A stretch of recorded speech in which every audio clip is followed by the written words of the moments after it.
15th day of May 2019. We are coming to you live from the NBC Bay Area studios in San Francisco. And if you're watching on NBC Sports Northwest, you might notice the Sharks logos behind us. We are not doing a San Jose Sharks St. Louis Blues preview of Game 3 tonight.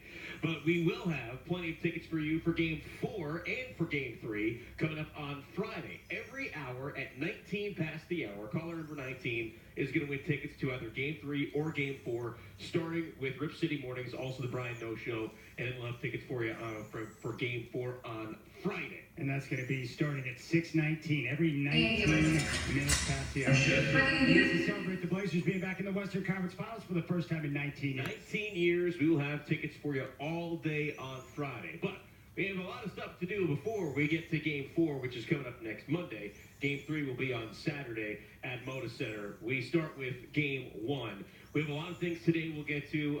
Daryl Guru Johnson is going to join us today. I'm looking forward to finally meeting Guru.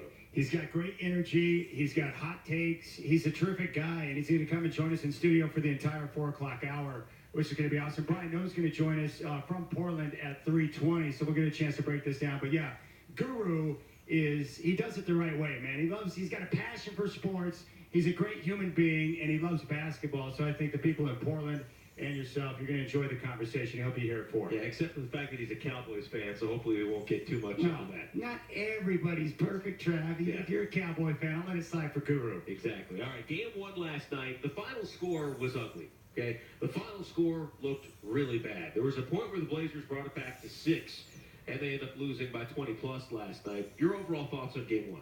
Well, I thought it was a good old-fashioned ass-whooping. You know, the Blazers got taken to school by a championship ball club. And you saw it, the Warriors, they execute, they know exactly what they want to do on both ends of the floor, and they've got superstar power in Steph and Clay.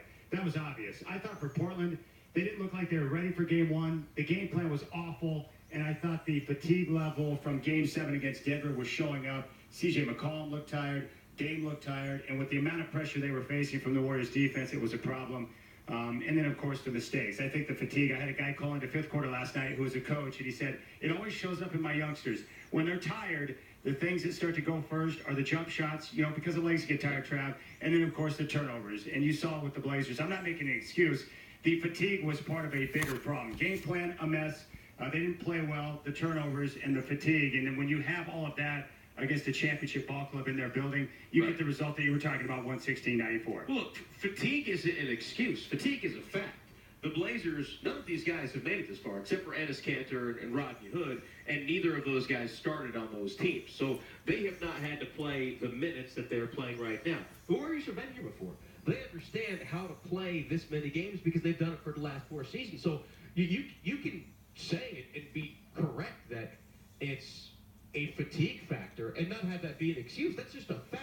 The Warriors have been here before. They understand how to manage through that fatigue, get to this point and beyond, and win a championship. That's one of the reasons that you keep talking about with why teams have to, cut their teeth in the postseason. The Jordan teams of the Bulls, the Isaiah Thomas teams of the Pistons. All these teams had to understand what it took to make it through 2, 3, 4 rounds of the postseason. That's part of the learning process, and unfortunately, this learning process for this team isn't going to matter for everybody because some of these guys aren't going to be around to make it through next year and the year after. I think the thing that surprised me, it's not like an Eastern Conference team that you see twice a year. These two teams, the Warriors and Blazers, know each other extremely well. They play a ton during the regular season. They've met in the playoffs, 3 of the last 4 years? Yeah. So it's not like these two teams don't know exactly what each other are trying to do out there on the floor, and yet the Blazers, they didn't look prepared. Like somehow they had never seen what the Warriors were doing, and they didn't do anything different than they've done in the past against Portland last night. It's just Portland was a step slow. They didn't execute well, and then you see that type of result. And then with the Warriors, the difference between the Warriors compared to a team like OKC or Denver, when you make a mistake, the Warriors make you pay almost 100% of the time. You have to be on top of your game, and if you're not, they're just so good that whether it's Steph or it's Clay or it's Draymond or last night the guys they brought off the bench, they just know how to get the job done. They're well coached. So the Blazers, I think for a lot of the young players on the team with Zach and some of the guys who aren't used to this type of level, they now will have a much better idea of where they need to be mentally, physically, and emotionally ready for game 2 tomorrow. Yeah, I think that's going to matter a lot because all the things that the emotion after winning the second round. Did the Warriors show any emotion really after beating the Rockets? Yeah, they did to an extent, but it wasn't, oh my God, we're in the Western Conference Finals. This is amazing. Let's have a parade. And I know the team wasn't doing that. A lot of the fans certainly were, but the team was excited. They were fired up. Like, okay, now it's getting real. We're in the Western Conference Finals. And the Warriors were like, we're in the Western Conference Finals. This isn't good enough. Yeah, and that's one of the things I was talking about yesterday before the game, just the mindset. We're excited to be here. The Blazers, 19 years removed from their last Western Conference Final.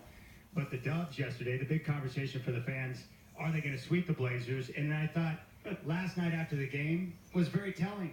Steve Kerr kind of showed his hand a little bit on how they really feel about the Blazers and this series. I don't think they consider Portland a threat.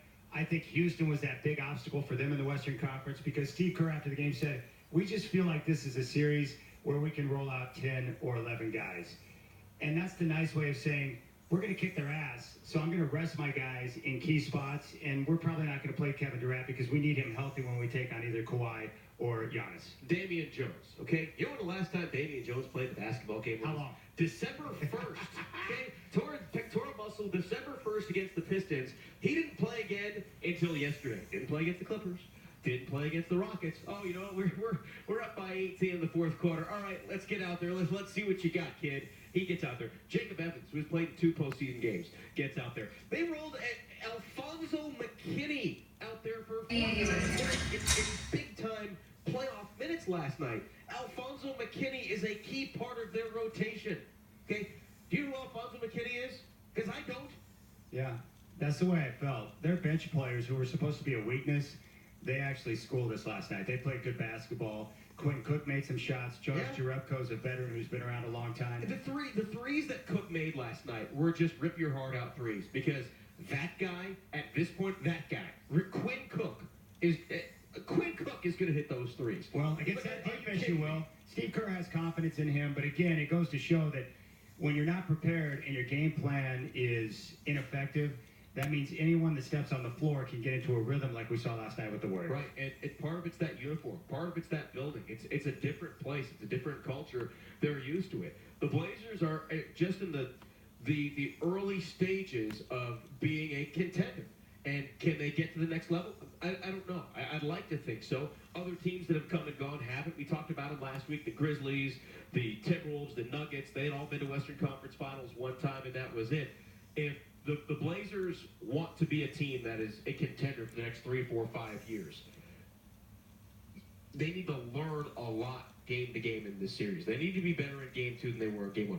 21 turnovers to 33 points off of turnovers over the entire year. That was the second most points off of turnovers, regular season, postseason, that the Blazers allowed all year.